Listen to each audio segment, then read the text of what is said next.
Hey everybody, it's Kayla and welcome back to another book read.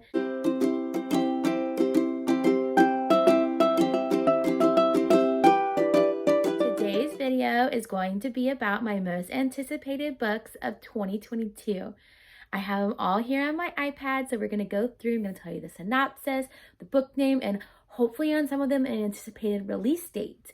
I was scouring Goodreads, trying to find some great books that were going to come out next year to add to my already list of things that I knew were coming out. Some of these are surprises. Some of these are like first-time authors. So I'm really excited. So let's go ahead and dig in. So the first one that's coming out is I Must Betray You by Ruta Sepetys. And as you guys know, that is like my number one, like one of my top authors. So I'm really excited about another book. So I'll go ahead, and it says that the expected publication is February 1st of 2022. So that's exciting. That's soon. I don't have to wait very long on a book I didn't even know was coming. So I'll go ahead and read you the synopsis. Romania, 1989. Communist regimes are crumbling across Europe. 17-year-old Christian Florescu dreams of becoming a writer, but Romanians aren't free to dream. They are bound by rules and force. Amidst the tyrannical dictatorship of Nicolae Ceausescu in a country governed by isolation and fear, Christian is blackmailed by the secret police to become an informer. He's left with only two choices: betray everyone and everything he loves, or use his position to creatively undermine the most notoriously evil dictator in Eastern Europe.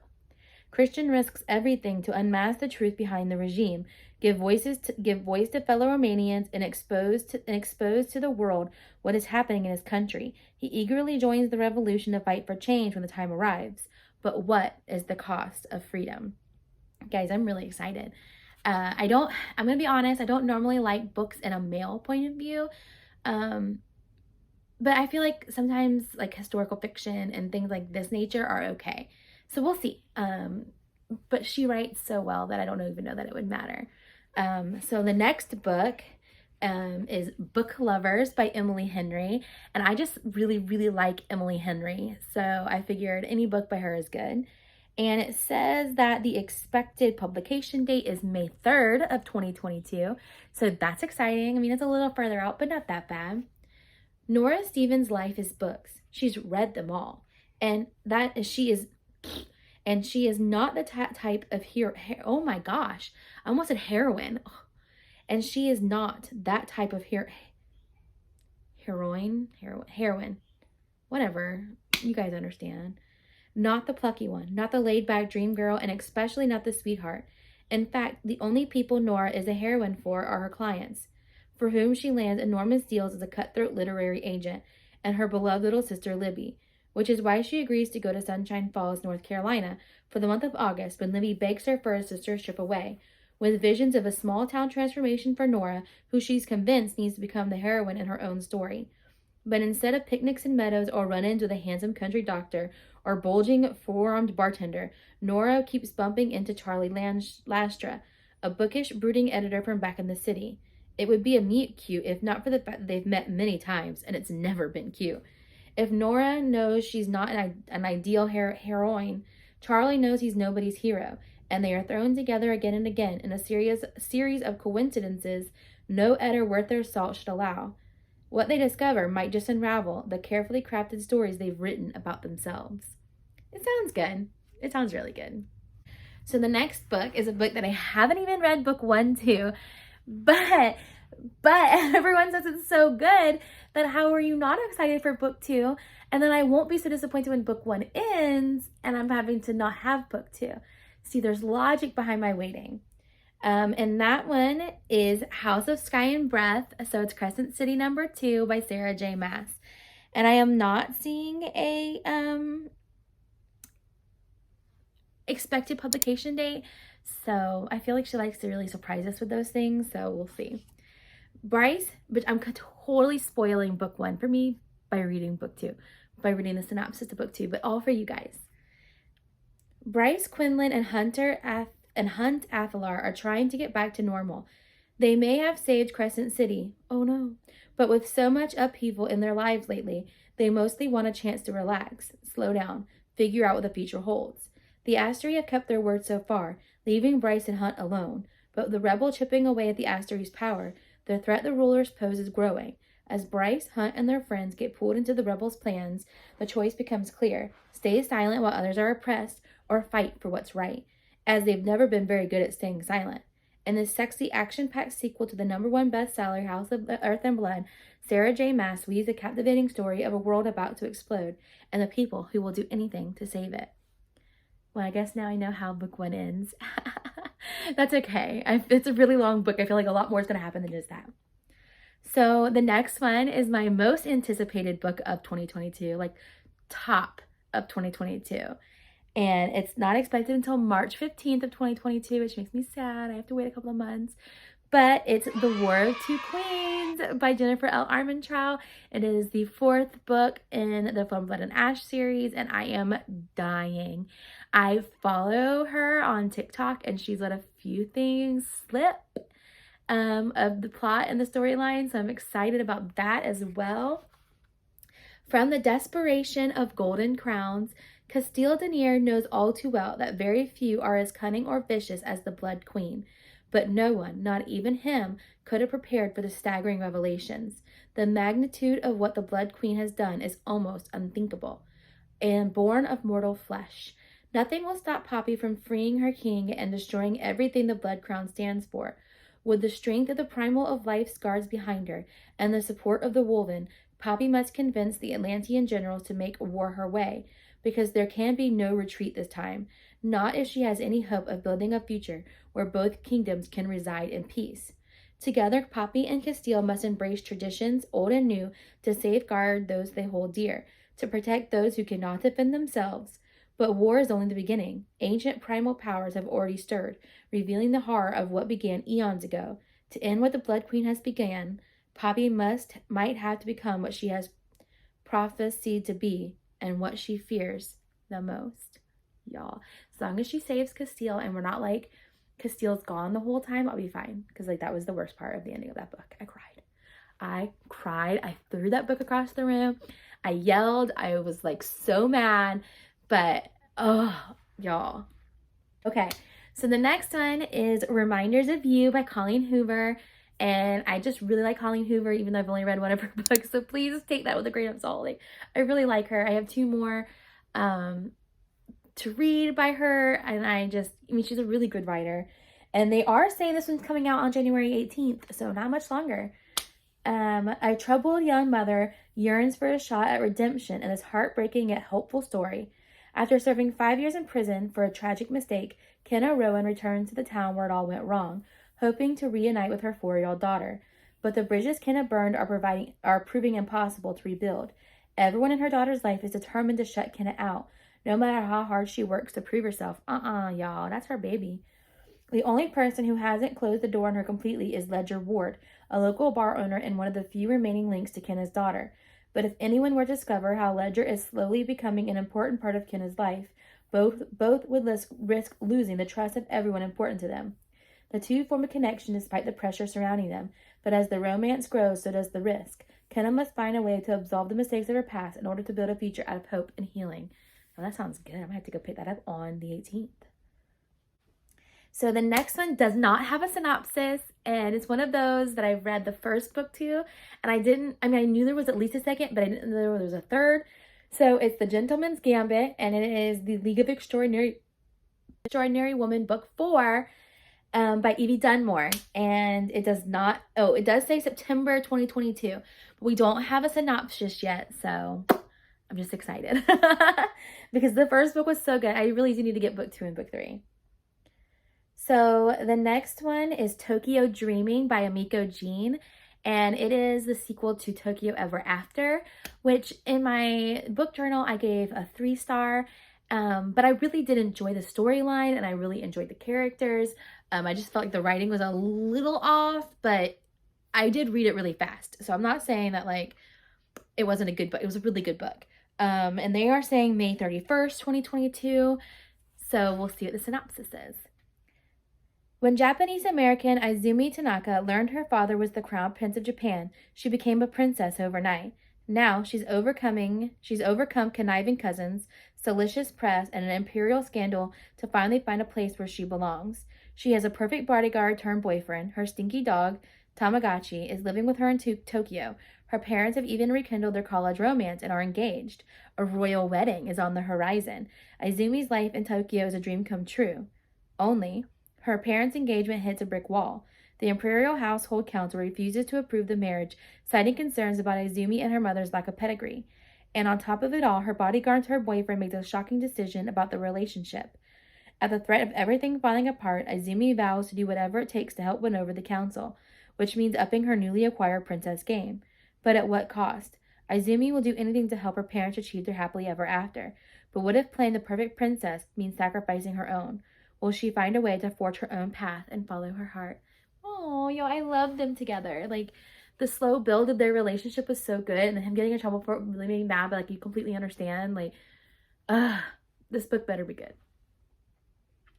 So the next one is Daughter of the Moon Goddess. It's going to be a duology, the Celestial Kingdom duology by Su Lin Tan.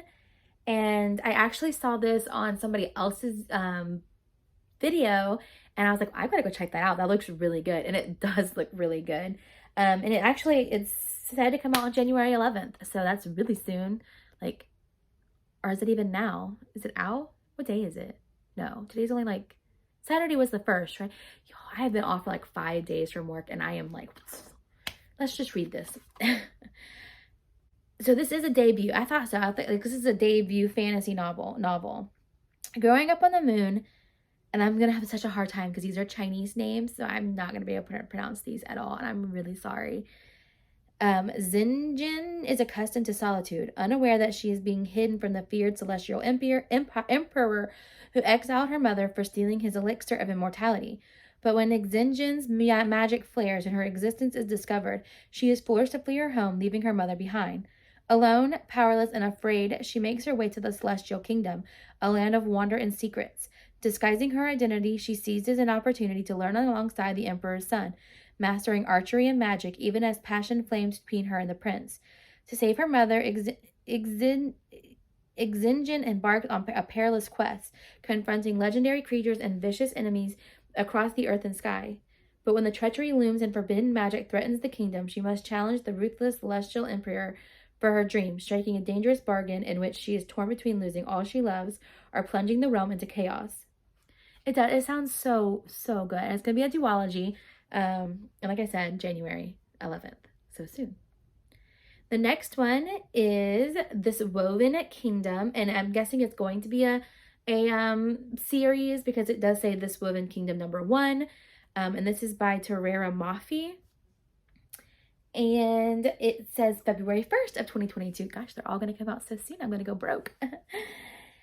To all the world, Eliza is a disposable servant, not the long-lost heir to an ancient Jin kingdom forced to hide in plain sight.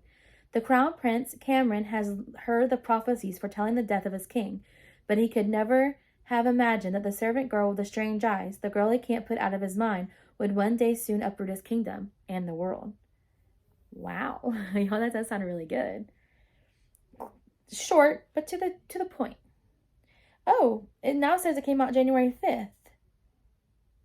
I don't know. We'll have to see. I'm going to check that out. Maybe editing Kayla. We'll pop it in here if it's out. Maybe. Never know with me.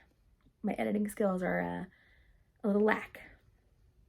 So the next one, and I'm really excited, even though I haven't read book 1, is Love on the Brain by Ali Hazelwood. And it is a sequel to The Love Hypothesis. From what I understand, it's not going to be about the main characters that were in The Love Hypothesis. It's just going to kind of be like a story. I don't really know because I didn't read the first one. So yet. I haven't read the first one yet. This story is about Bee, a neuroscientist who gets assigned to co-lead a NASA project with Levi, a grumpy engineer she has a bit of a past with. She's convinced that he hates her and that he's going to try to sabotage her, but not everything as it seems, and not everything that seems is. So, like, I think it's not about the main characters in the first book, if I remember reading the synopsis of that one. So, we'll see. And then this says that there's going to be a Crescent City 3 that comes out next year. It's untitled, no picture, no synopsis. I don't know. It was in the list of things coming out for 2022, but we'll see. And then I really liked Saba Tahir. I'm pretty sure that's the book that I read. I feel like I've read one of her books, or I've got a couple of her books on my TBR. I don't know. Maybe I'm reading one this month. I don't remember. But Saba Tahir, I know the name. And so I was like, well, the book sounded really good. It's called All My Rage, and it's supposed to come out March 1st. So we'll see. Lahore, Pakistan. Then, Misbah is a dreamer and a storyteller, newly married to Tawfiq in an arranged match. After their young life is shaken by tragedy, they come to the United States and open the Clouds Rest Inn Motel, hoping for a new start. Juniper, California now. Salahuddin and Noor are more than best friends. They are family. Growing up as outcasts in the small desert town of Juniper, California, they understand each other the way no one else does. Until the fight, which destroys their bond with the swift fury of a star exploding. Aww. Now, Sal scrambles to run the family motel as his mother Misbah's health fails and his grieving father loses himself to alcoholism. Noor, meanwhile, walks a harrowing tightrope, working at her wrathful uncle's liquor store while hiding the fact that she's applying to college so she can escape him and Juniper forever. When Sal's attempts to save the motel spiral out of control, he and Noor must make them ask themselves what friendship is worth and what it takes to defeat the monsters in their pasts and the ones in their midst. It sounds really good, like so good. The next one is The Crossing Gates. It's a Waltz of Sin and Fire #1, and it's by Aziel R. Lavie. And this one just sounded really good, and it is out. So maybe I'll go check it out. Maybe. I've got a lot of books to read, so maybe not yet. But it came out on January 4th, 2022. So, she can't grow up, literally. In the kingdom of Alpax, juveniles must walk through the mysterious crossing gate to become adults. And 17-year-old Lenora is determined that her third attempt at crossing to adulthood will be successful. Even though adulthood means facing horrible realities such as sin spots appearing on her body whenever she commits a sin, it also means being able to have a job. And Lenora needs to work to support her struggling family. But Lenora's crossing day goes horribly wrong. Accused of trying to start a revolution, Lenora must obey the kingdom's laws to the letter if she wants to take suspicion off herself. But following the rules isn't as easy as it sounds, especially when she meets a mysterious and handsome stranger who makes her feel emotions she's never experienced before, even though juveniles in Elpex aren't supposed to be capable of falling in love. With the long arm of the law looming over her and her family, Lenora must walk a tightrope between following the rules and investigating why she's unable to cross, not to mention discovering where her new adult emotions are coming from. But as Lenora uncovers more of Elpax's terrible secrets, she realizes that fighting the system might be the only way to save her family, her country, and her first love. Y'all, that sounds so good. Like, I actually do want to go to Barnes & Noble's, like, right now and pick it up. That sounds so good. Oh. Then there is Swordcatcher by Cassandra Clare. And it was in the section for 2022, but apparently people thought it was supposed to come out in 2021, but now they have the expected publication of April 4th, 2023. So I don't know if we even really know when this book is coming out. I don't know if she's having some troubles writing it or what. I don't know. But we'll read the synopsis in case it does come out this year. Swordcatcher is the first book in a high fantasy series. It's the tale of a young man raised to be the body double for an unworthy prince, a young woman destined to change the world, and a host of other characters, criminal princes, magicians, and warriors. And that's all we've got. So, I don't know. And then the last one is called Accomplished, a Georgie Darcy novel by Amanda Quain, and it is scheduled to come out on July 26th of 2022. And I don't know if you caught on by Darcy, but it is all about Mr. Darcy's little baby sister, Georgia. Or Georgie. I feel like her name was like Georgina in the books, but it doesn't matter. It sounds good anyway. It is a truth universally acknowledged that Georgiana, I was right, Darcy should have been expelled after the incident with Wickham Foster last year, at least if you ask any of her Pemberley Academy classmates. She may have escaped expulsion because of her family name, but she didn't escape the disappointment of her big brother Fitz, the scorn of the entire school, or, it turns out, Wickham's influence. But she's back for her junior year, and she needs to prove to everyone, Fitz, Wickham, her former friends, and maybe even herself, that she's more than just an embarrassment to the family name. How hard can it become? How hard can it be to become the perfect Darcy? All she has to do is rebuild her reputation with the marching band, even if it kills her, forget about Wickham and his lies, no matter how tempting they still are, and distract Fitz Darcy, helicopter sibling extraordinaire, by getting him to fall in love with his classmate Lizzie Bennet, and this one might be difficult. Sure, it's a complicated plan, but so is being a Darcy. With the help of her fellow bandmate Avery, matchmaking ideas lifted straight from her favorite fanfics, and a whole lot of pancakes, Georgie is going to see every one of her plans through. But when the way of the perfect Darcy comes crashing down, Georgie will have to find her own way before she loses everything permanently, including the one guy who sees her for who she really is. Aww, that sounds so cute. So, like, obviously it's a modern day retelling, which I did not know, but still it sounds really cute. Obviously, like, I just picked the name. I did not read the synopsis before I read it to you guys, so you guys know me well enough to know that. Anything to do with the Darcys, Pride and Prejudice, I at least give a shot. But okay, that was today's video, and I am all done now, and I feel like I'm now gonna ramble, but that's it, and I will see you guys in the next one. Bye!